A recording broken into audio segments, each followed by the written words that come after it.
Hey guys, welcome back. I'm going to be starting on this Chevy truck. It's a long bed. I'm going to kind of walk around and tell you what the plans are with it and what I'm doing to it. It's going to be a matte black finish. All the trim is going to be gloss black. So let's walk around and kind of just take a look at it here.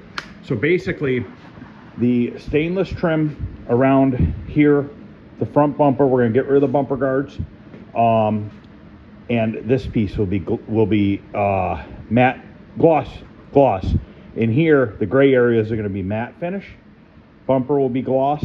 I'm going to shave the carriage bolts here. We'll get rid of the holes there.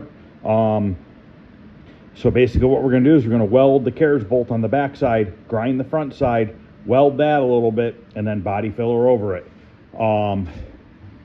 The hood looks like somebody danced on it with high heels. There are dents and dings everywhere in it. We got a big something going on right here. So we're gonna take the 8-inch DA, which I call it a mud buster, and we're gonna knock this down real quick to reveal how wavy it really is, and we're gonna fix it. Windshield wipers, we're gonna paint gloss black. We're not stripping it down to bare metal. This is not what this truck is getting. No pinstriping. We're going to paint these wheel lips gloss black. No side molding. Those are going. He likes these original mirrors. We're going to keep them. We're going to sandblast them. We're going to paint them gloss black. So basically all the trim on the vehicle that's going to be gloss black, I'm going to sandblast it before I epoxy primer it. And what the sandblasting is going to do is give it a rough texture for the paint to bite to. If you just sand it with some sandpaper, I've done this in the past, stainless steel or chrome, if you just sand it, it chips pretty easily. You gotta sandblast it. You gotta give it a grip, something to grip to. Same thing with the door handles. We're gonna paint these gloss black as well. He wants to save this trim, so we're gonna put this trim gloss black. We're gonna put this drip edge gloss black. We've got some little dings we'll have to just fix once I sandblast all that stuff. He does have the rear wheel lips for it. Says he has another one of these.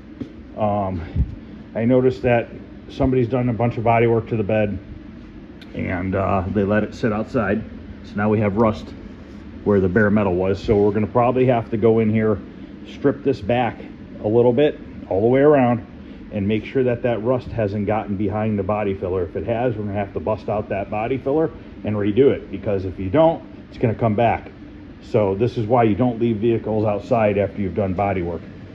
It just creates moisture underneath body filler, and that's what gives body filler a bad name, is people that leave it outside while they're doing body work.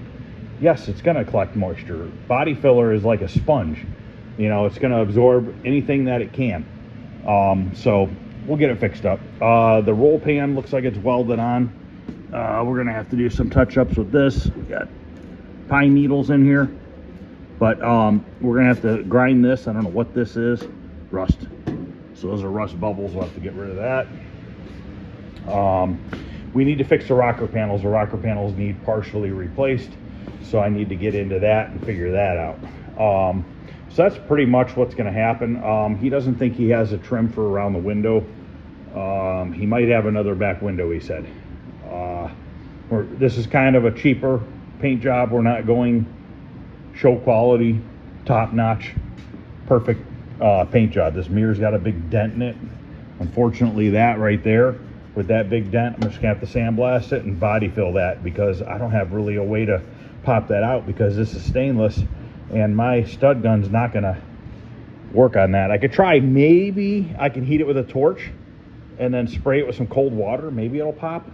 Maybe I could try some hot glue on a screwdriver or something and hot glue it to it and see if we can't pop it out. It is pretty thin. We might be able to pop out most of it. So, front marker lights, that piece, you know, the trim piece will be gloss black. He needs new marker lenses. Those are all faded out.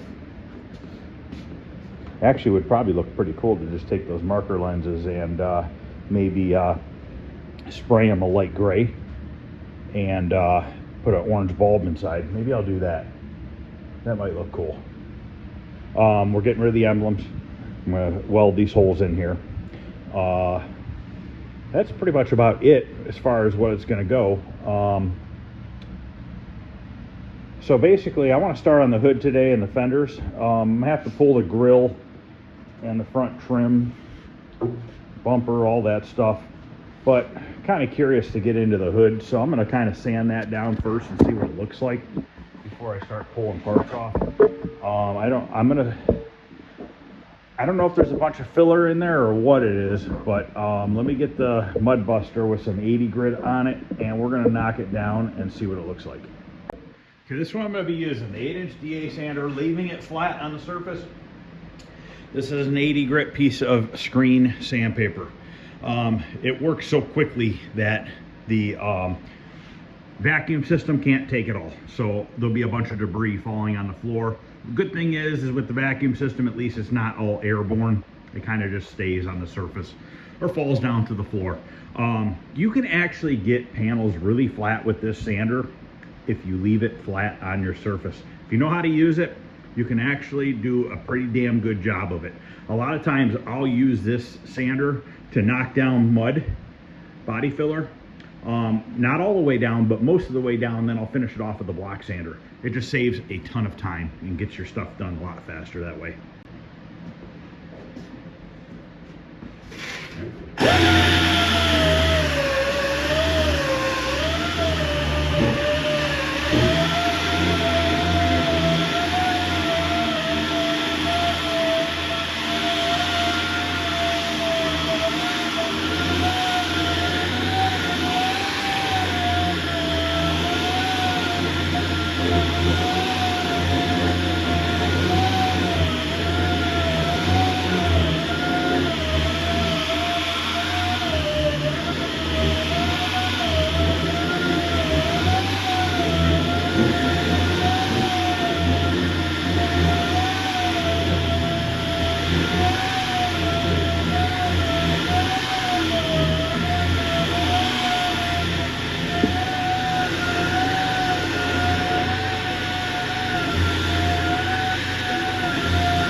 So this is what I'm talking about with all these little dings everywhere. See them all now? Now that I ran that sander up there. But I might be able to get most of it out with the paint that's on here. So we're really going to sand this thing down and see if I can't knock out most of that stuff. There's definitely some sort of a dip going on right in this area. That looks really funky right there to me. So we'll have to do some body filler there, but we might just grind this down with this 80 grit really good and then hit it with 180 and then primer these panels and then physically block them, and then we'll see what imperfections we're missing. You know what I mean? Because we're only going to be able to see so much right now. Once we put gray primer on it and a guide coat over it, it's going to make a huge difference. But let's see if we can get this ripples right here. It's so hard to get it on camera, but you guys you can see some of it.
All right, let's take a look.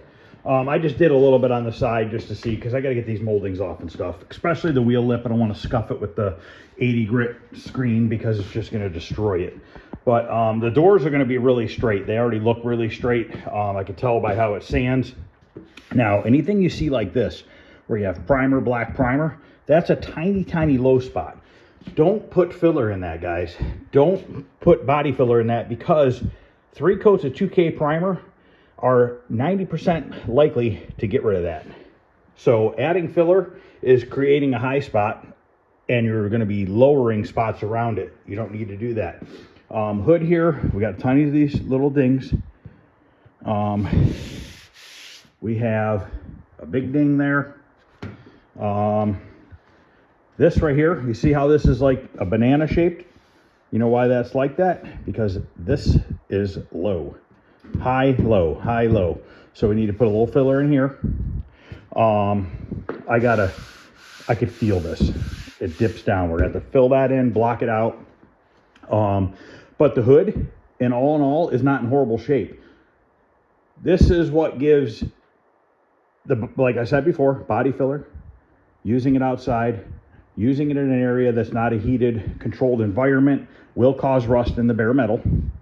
That's no number one. That's what gives body filler a bad name. Everybody thinks it's junk. Oh, you can't put it over bare metal. You got to use epoxy primer. Yes, that is true. There are certain fillers that need to go over epoxy primer. There's also body fillers that do not. We're going to look at mine up there because I'm pretty sure that stuff from Summit can go over bare metal. It says it on there. Also with the glazing putty that I use. Let's see what else we have here. 90% of what I'm going to be body working is over existing paint, so I don't have to worry about that. But I just want to show you that what I use usually can be used over bare metal. I'm not saying that the body work done on this truck is at any point right. I don't know. Owner knows that. It just is what it is. It's a truck that you can't put too much money in or you're going to lose your ass on it. But anyways, this is what gives DA sanders a bad name, is people don't use them correctly. If you take your DA sander and you have an imperfection right here and you're going like this and digging at it on an angle, yeah, you created a huge wave in your panel. So, and I can definitely tell that's what happened with this hood, and that's why this hood looks the way it looks. That 8-inch mud buster sander, that tells all. It really does. It really shows you what's low and what's high, and it's way quicker than a block sander. Because look at it this way, guys. I could sit here. I spent probably 10 minutes to do this hood and a little bit on the side there, okay? I could spend an hour doing this with a block, okay? Fine and dandy. But I'm going to be putting 2K primer on it, okay? So if I'm going to be 2K primering the truck and then block sanding it, why am I going to waste my time doing it now? Let's get a machine or a tool that we can use that will get it close. Is it going to be perfect? Probably not. Could I get a hood perfect with the mud buster? I think I can. I really do think I can. As you saw how I left it flat on the hood, I didn't twist it either which way. I left it flat and I didn't push down hard. That's another key thing with DA sanders, is you can't push down hard, especially on hoods and stuff, because these things flex. And when they flex, it'll create a ripple in your bodywork. So yeah, you know, you see a lot of people using DAs and then you get a bunch of comments and people are like, oh, it's going to be ripply. It's going to look like shit when it's done. If you know how to use it, it's not. If you don't know how to use it, yes, definitely. You're going to have shit like this. And we clearly can tell all the high spots on this hood. And you can see the low spots too. So, all right, what I'm going to do now is work on getting this front wheel lip trim off. I want to pull the trim off the doors. Start doing that kind of stuff because I want to sand the rest of the side and stuff, and I really can't with the molding on. Like I said, I don't want to hit this with the DA sander. So I'm going to grab looks like we just need a Phillips screwdriver here. I'll just grab my little drill and start popping that off. I believe these are just double-sided taped on.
Okay, as you can see, the wheel lip molding, the screws, somebody stripped all the heads, so I had to grind the heads off.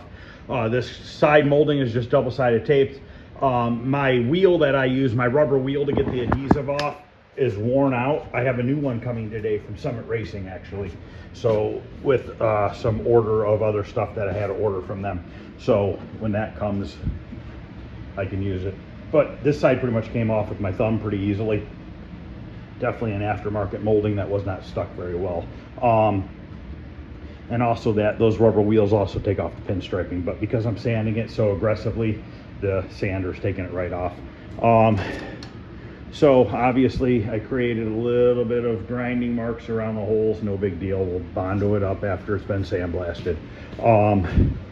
So now I'm gonna work on the front clip, getting the grill and everything out. I'm gonna have to take the interior door panels out so that I can get the mirror off and the door handle. The doors need adjusted. They're hung a little low. The hinge pins are good because when I lift up on the door, it's not rocking up and down. So hopefully adjusting the hood or the doors a little bit will fix that. I am not taking all the panels off of this truck. It's not one of those kind of paint jobs. But if you look at the door gap here, it's a little tighter at the top, or a little bit bigger at the top, a little bit tighter at the bottom. So we should be able to tweak that door up just a hair to get it to shut better. So I'm gonna open the hood here and start working on the grill and stuff like that. We gotta get these marker lights out. Boring stuff, but it needs to get done. But if I can get this whole front from the doors up done today, as far as taken apart and sanded down, I'll be happy. It'll be a good start, first day. A few hours on it. I have to work a few hours per project because I have so many projects going on at one time. If you guys haven't watched, I painted the roof and the back wall of the Chevy dually last night. And I'm also working on a pinball machine, arcade cabinets. So I got a lot going on. So I just try to break up my day. What I do is I set a goal for myself every day of what I need to get done. I don't do this full time. I do this 3-4 days a week. I work part-time for a company. Other than that, I do this kind of stuff. But so I have a normal job, but it's only a part-time normal job. I got black stuff all over my face. But anyways, so what I do is I set a goal for myself. Today's goal is for me to have the fenders, the doors, the hood, all the trim taken off of it, and have it sanded down.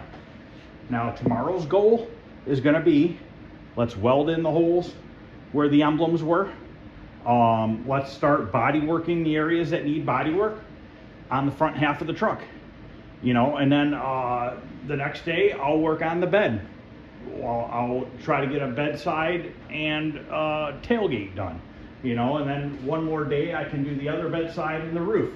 And at that point, before you know it, you have the whole thing body worked, all within a few days. You know, if you look at this thing as a huge one piece, it's going to intimidate you and it's going to make you less likely to get it done faster, in my opinion. That's how I work. Don't go jumping all over the place. Don't go sand half the hood and then go sand half of the bedside. It's not doing you any good. It's all it's doing is you're forgetting what you've done and where you've been. You know, and if you're a slower worker, I'm a fast worker. I get a lot done in a day. That's why I take on so many panels in one day. If you're a slower worker, limit yourself. Do a fender, a hood, and a fender for one day. Do these 3 parts, sand them down, body work them, and have them ready for primer in one day. You know, and then your next day, do the 2 doors and the roof. That's day 2. Day 3, do the 2 bedsides. Okay? Day 4, do your tailgate. Guess what? 4 days, guys, you're ready for primer in 4 days. This doesn't need to take 6 months to do this. It really doesn't. So many people take forever. The only reason why cars hang around here for a long time is A, I'm too busy, or they're not super high on my priority list. I do a lot of things for friends and family. That's most of what I do. So, you know, I'm always helping people out. So I don't always have the time to put into it that I want to. But if you're doing a job for somebody, you know, a lot of times, like I said, these old cars, like these 59 Impalas and stuff that I do, when I do those, there's a lot of time waiting for parts. And that's what sucks, is when you're waiting for parts. And that's why I need to get my back building done, because when I have a car painted and I'm waiting to assemble it because I don't have all the parts, it's sitting right here where I need to be doing body work. So I could take that car and put it in the back building, and it could sit there until I get all the parts, rather than getting a part here, getting a part there, and putting a couple parts on and then waiting again. So that's going to definitely help me out quite a bit. I do plan on flipping my own cars here soon. So when it comes to that, I'm going to be buying my own cars and doing the body work on them, painting them, and selling them. That's kind of something I always wanted to do. I'd like to do a couple a year, put a real nice paint job on them, and just sell them. And kind of make videos of it and show you guys what I'm doing, why I'm doing, how I'm doing it, and all that stuff, because there is a pretty good market for that. But if you don't do your own body work and paint, it's a tough market, because if you take your car to somebody to flip, let's say you bought a Camaro, okay, which are not high dollar cars. Firebirds, Camaros, Mustangs, they're not high dollar cars. You could buy them all day long for $3 to $5 grand that are a running, driving car, but they're beat up. You know, they need interior work, they need paint jobs. And let's say that car restored is worth 15 grand, okay, but you bought it for 5, okay? There's no way in hell you could take your car to a body shop, get it done, and still make a profit when you're done. It's just not gonna happen. And they're gonna have your car for 6 months, because any body shop that I know of anymore, nobody wants to mess with old cars. There's very few that do, and the people that do mess with the old cars want $20,000, $30,000 for a paint job. And obviously that just does not work out for the average person. It's just too much money. I'm hoping by making these videos showing you that it can be done. Any average Joe can do this, guys, and it can be done cheaply. It doesn't need to, you don't always need to have top dollar materials, okay? This truck is going to use Summit materials. We're using Summit Racing paint on it. And I know that this stuff works. I don't really care for their gloss clear, because it dries too hard and it's very, very hard to wet sand and buff, but it holds up extremely well. You want to know how I know it holds up extremely well? I have a 73 Dodge Dart. It's purple, plum crazy purple. I painted that thing almost 9 years ago with Summit Racing clear coat. I used Omni base coat, which is a PPG low end base coat, and a Summit gloss clear. Put 3 coats of clear on it. I lightly wet sanded and buffed it like 2 days after I painted it. Put the car together. That car looks as good as it was, as good as it did when it was painted 9 years ago. Keep in mind, guys, cheaper products have lower UV rating, okay? So let's say you buy a top of the line PPG clear, okay? Top of the line, way up there. You might get 7 to 9 year UV protection, all right? Let's say you buy a mid-range one. You might get 5 to 7 years, okay? I would say Summit Racing is probably somewhere in a 3 to 5 year UV rating, okay? But that UV rating, 3 to 5 years, is sitting outside 365 days a year. Is your old car gonna sit outside 365 days a year? 99% likelihood of no. Your old car is gonna be outside in nice weather, maybe 60 to 100 days a year, if you drive the crap out of it, okay? So keep that in mind of how long the cheaper clear will work for you. If you're gonna build yourself a car that you're gonna drive, let's say you live in California, Florida or something, you're gonna drive this thing rain or shine, 365 days a year, as long as you possibly can, the rest of your life. Buy the expensive clear at that point, because that thing's gonna be outside, it's gonna be getting the shit kicked out of it with all the elements of the air and everything else, so buy the expensive clear. That totally makes sense. Your car's gonna be outside. If it's a trailer queen or something that you just take the weekend cruises in the summertime, buy the cheaper stuff. Don't waste your money. Is it going to look as good as the expensive stuff? Yes. The shine level is gonna be the same between the cheap and the expensive, okay? If you wet sand and buff the shit out of it, it's gonna look just as good, okay? Now, another thing with the expensive clear, expensive clears will have better properties in the clear, okay? So when you it's just, it's like a more dense product. When you wet sand it, you're probably going to take off a little bit less material than you would on a cheaper clear. But I've always combated that with put an extra coat of clear on your cheaper clear. So I always put a minimum of 3 coats unless I'm doing like a collision work or like a roof or something like that. Well, the roof, usually I'll put 3. It depends, it depends on what I'm using product wise. I use a lot of Wanda clear now, which I like it, and it's a cheaper clear. And I would say it's somewhere between the Summit and the mid-range clears. I would put it low to mid range on the clear chart. Obviously it's not up there with PPG's top of the line environmental clear or whatever that shit is, which I've sprayed that. It's nice clear. But I'm using this spray booth, which has heat, so that limits to what I can use. I can't use the Summit Racing Gloss Clear in the spray booth. It's not recommended to bake. I tried it, and I know from experience, I tried to bake this clear, the Summit Clear, and solvent popped on me. Even after waiting like a half an hour before turning the heat on, it is not recommended to use that. So I've been using that Wanda Clear because you can bake it at 140 degrees, and I think it's for 20 or 30 minutes. I forget, I'd have to look at the chart. But, and same thing with your color too. Your color, do you need to buy $1,000 to $1,500 gallon of color? Yes, if it is a specific color that you need, yeah. If it's just a common color, like for instance, this truck, it's black and it's going to be matte finish black. I'm going to use a matte finish single stage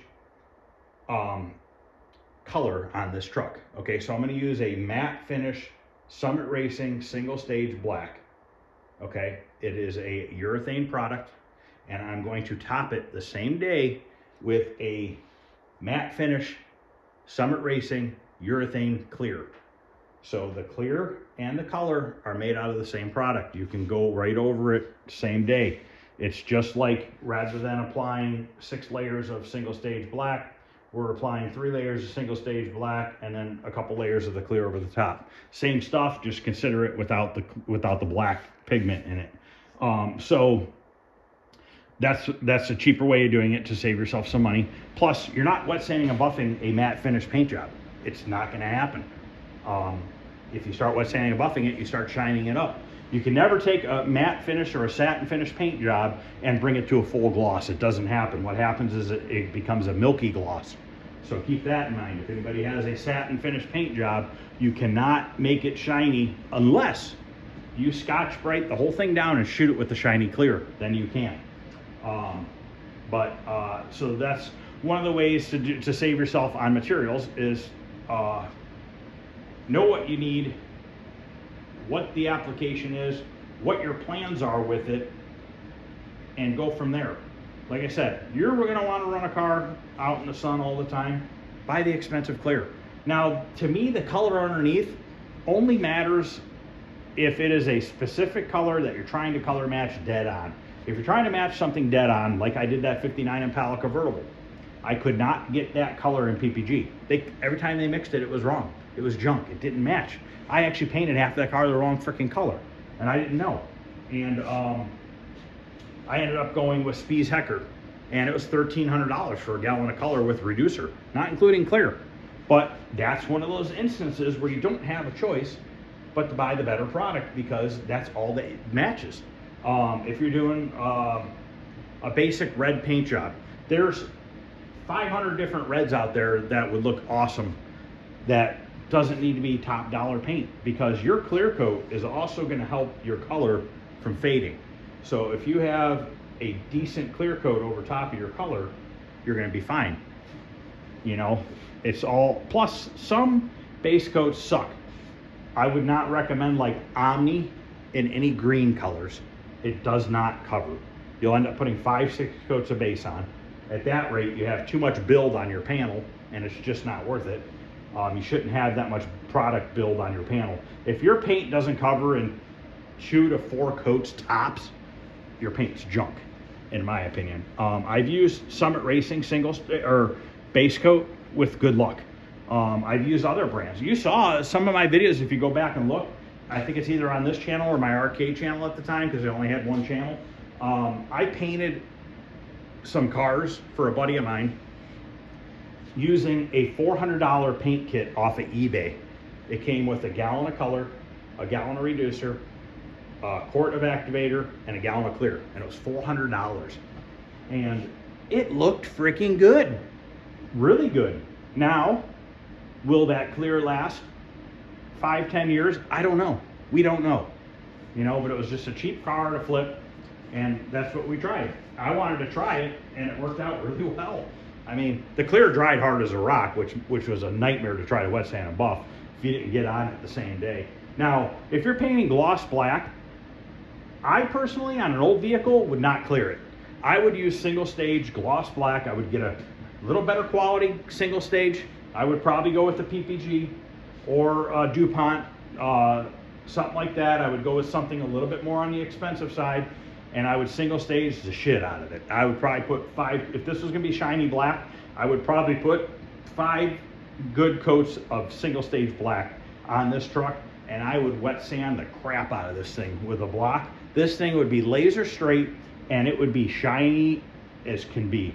I always see that single stage black next to black with a base coat, to me, the black with the clear on it, the black with the clear on it always tends to, in my eyes, has a little tiny bit of milkiness to it. When you hold it up to a good single stage black, I think it's a night and day difference. And the good thing about, like, if you're doing a single stage black and you want it to look badass, is when you're wet sanding that down, that single stage, it's basically, think it in your head that you are, it's no different than like block sanding down your 2K primer, okay? You can flatten that shit out so well. You can have a little dimple like this and sand that shit out of there perfectly smooth. And that thing will be amazing when it's done. But, you know, you got to buy the better quality single stage, because that paint is what's going to be the UV protection, because you don't have clear over it. So that's just some of the things I've learned over the years. I think high quality materials they do have their place. I think if you're running a collision shop, the insurance companies want you to use a higher end, because they're not going to warranty it if they don't. Well, not even them, it's the paint manufacturers are not going to warranty it. But on something that's going to sit in the garage most of the time, I don't see the point in wasting money. Unless you want like a candy paint job or something like that, then that makes sense. I get it. But I'm just trying to show you guys some ways to do things quicker, cheaper, and by yourself. Not having to go to a body shop, spending tens of thousands of dollars to get a paint job, when you can do it yourself for under $1,000 in material and your time. And you can have one hell of a badass car. And if it's something you're new to doing and you've never done it before,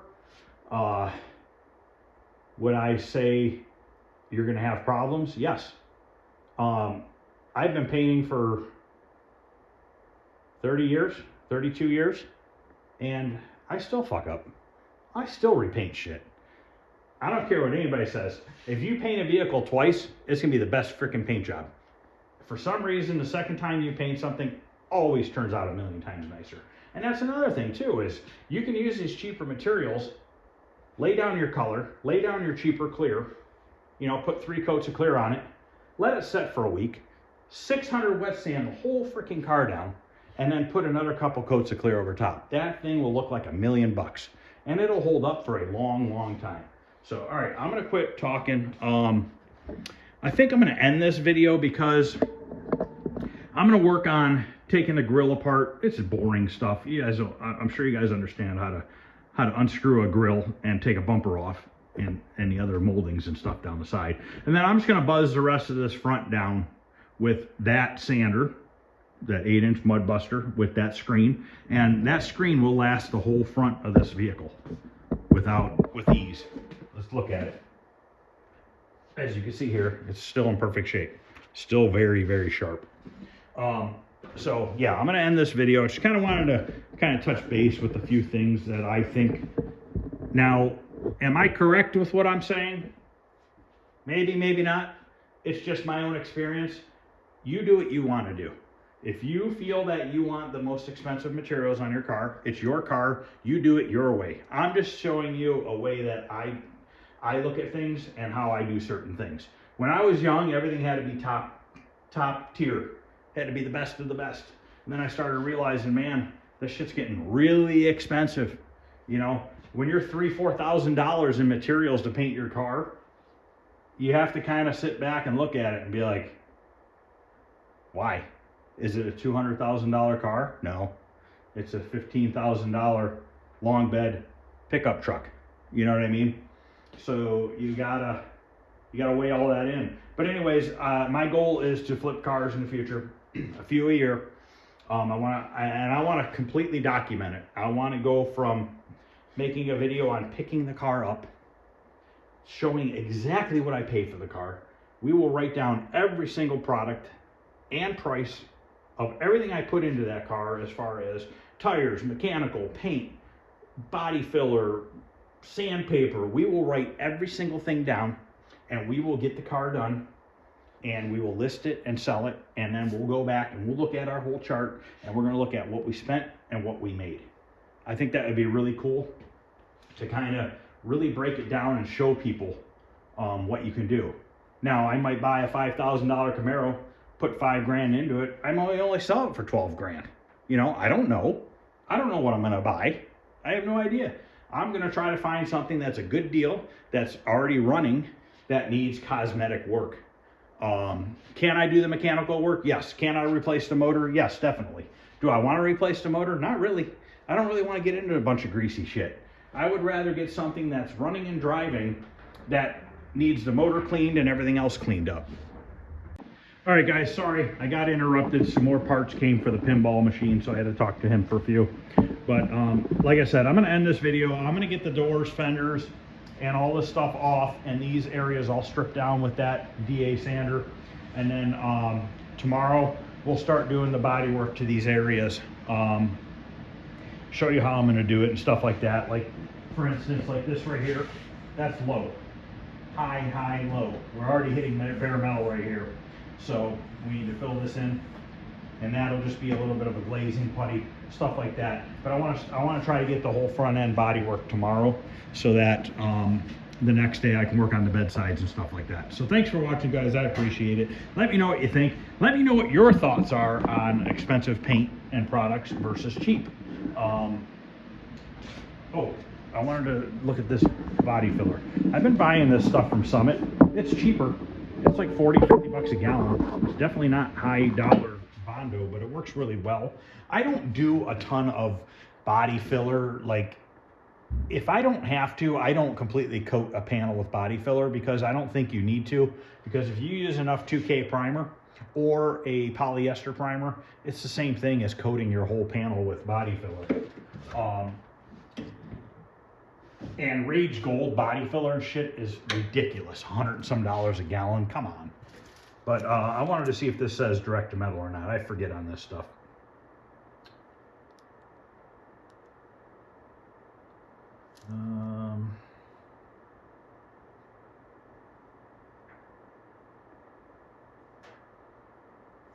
Let me read this for a second and pause you.